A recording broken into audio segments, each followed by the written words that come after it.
Segunda Katigbak.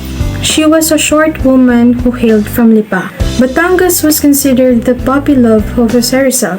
However, this puppy love of Rizal was already engaged to be married to her townmate Manuel Luz. Rizal also, due to his shyness, failed to propose to her, but he kept a record of his feelings and the end of his dream. It was during one of his visits to his maternal grandmother who lived in Trozo, Manila that he saw her. She was a sister of his friend, Mariano, who incidentally was his companion in the visit. According to Rizal, who was only 10-16 years old, Segunda was rather short, with eyes that were eloquent and ardent at times, and languid at others, rosy-cheeked, with an enchanting and provocative smile that revealed a very beautiful teeth and the air of a sylph. Her entire self diffused a mysterious charm. Leonor Valenzuela. Leonor Valenzuela, a tall girl from Pagsanhan, Laguna. Rizal sent her love notes written in invincible ink that could be read only through over the heat emitted by a lamp or a candle. He visited her on the eve of his departure to Spain and bade her a last goodbye. Rizal was 17 years old when he met Leonor, his neighbor. Leonor Rivera. Leonor Rivera, his sweetheart for 11 years, played the greatest influence in keeping him from falling in love with other women during his travel. Unfortunately, Leonor's mother disapproved of her daughter's relationship with Rizal, who was then a known filibustero. She hid from Leonor all the letters sent to her sweetheart.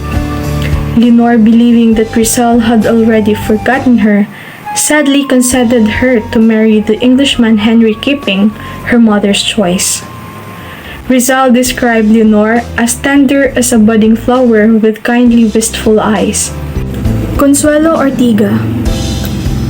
Consuelo Ortiga y Rey, the prettier of Don Pablo Ortiga's daughters, fell in love with him. He dedicated to her a La Señorita Consuelo Ortiga y Rey, which became one of his best poems. Probably fell in love with her, and Consuelo apparently asked him for romantic verses. He suddenly backed out before the relationship turned into a serious romance because he wanted to remain loyal to Leonor Rivera, and he did not want to destroy his friendship with Eduardo Delete, who was madly in love with Consuelo. Osei-san. Osei-san, a Japanese samurai's daughter, taught Rizal the Japanese art of painting known as sumi. She also helped Rizal improve his knowledge of the Japanese language. If Rizal was a man without a patriotic mission, he would have married this lovely and intelligent woman and lived a stable and happy life with her in Japan because the Spanish legation there offered him a lucrative job. However, he decided to leave Japan and forget his romance, which pained him greatly because he truly loved Osei-san. Rizal was 27 years old when he met her. He described her as having the color of camellia, its freshness, its elegance. Gertrude Beckett. While Rizal was in London annotating the Sucesos de las Islas Filipinas, he boarded in the house of the Beckett family, within walking distance of the British Museum. Gertrude, a blue-eyed and buxom girl, was the oldest of the 3 Beckett daughters. She fell in love with Rizal. Toti helped him in his painting and sculpture, but Rizal suddenly left London for Paris to avoid Gertrude, who was seriously in love with him. He withdrew his feelings before having a serious relationship with her, realizing that he had a greater mission to fulfill. Before leaving London, he was able to finish the group carving of the Beckett sister. He gave the group carving to Gertrude as a sign of their brief relationship. Nellie Bousted. Rizal, having lost Leonor Rivera, entertained the thought of courting other ladies.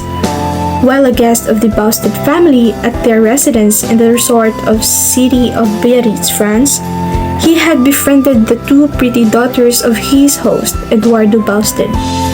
Rizal used to fence with the sisters at the studio of Juan Luna. Antonio Luna, Juan's brother and also a frequent visitor in the Bousteds, courted Nelly, but she was deeply infatuated with Rizal. Their love affair unfortunately did not end in marriage. It failed because Rizal refused to be converted to the Protestant faith. The lovers, however, parted as a good friends when Rizal left Europe. Suzanne Jacobi. In 1890, Rizal moved to Brussels, Belgium, because of the high cost of living in Paris. In Brussels, he lived in the boarding house of the two Jacobi sisters. In time, they fell deeply in love with each other. Suzanne fell in love with Rizal and cried when he left Brussels and wrote him when he was in Madrid. Josephine Bracken. In the last days of February 1895, while still in Dapitan, Rizal met an 18-year-old petite Irish girl with bold blue eyes, brown hair, and a happy disposition. She was Josephine Bracken, the adopted daughter of George Toffer from Hong Kong, who came to Dapitan to seek Rizal for eye treatment. Rizal was physically attracted to her.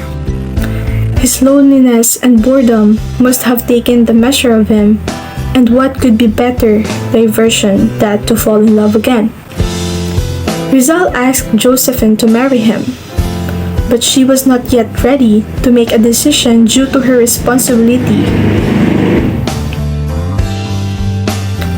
Josephine later gave birth prematurely to a stillborn baby, a result of some incidents which might have shocked or frightened her. Rizal regarded Josephine as her wife until his last breath.